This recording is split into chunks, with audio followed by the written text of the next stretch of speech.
Hello everyone, আসসালামু আলাইকুম। It's me Faris blogger and welcome to our new video.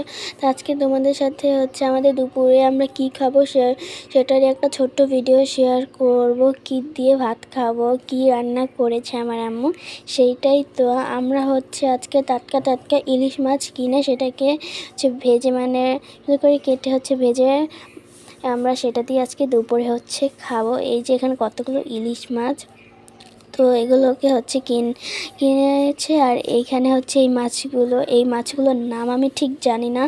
তো যাই হোক, যেহেতু আমরা 3 পরিবার, তাই আমার দাদু এটাকে 3টা ভাগ করছে, সমানভাবে 3 ভাগ করা হচ্ছে। আর এখানে আমার আম্মু সুন্দর করে মাছগুলোকে কাটবে। তো কাটার পর এটাকে মশলা দিয়ে ভাজবে। তো আমার আম্মু কাটেনি, আমার বড় আম্মু এটাকে কেটেছে। তো এই যেখানে কাটা ডান, এবার এটাতে হলুদের গুঁড়ো, মরিচের গুঁড়ো, পরিমাণ মতো লবণ দিয়ে সুন্দর করে এটাকে মেখে নেবে এবং এটাকে তেলে ভেজে নেবে। আর আমাদের দুপুরে খাবার ছিল আলু ভর্তা আর মাছ ভাজা। ভিডিওটা কেমন লেগেছে অবশ্যই কমেন্টে জানাবে। আর আমার কাছে এভাবে ভাত খেতে অনেক ভালো লাগে। তো তোমরা সবাই ভালো থাকবে, সুস্থ থাকবে। তো আল্লাহ হাফেজ।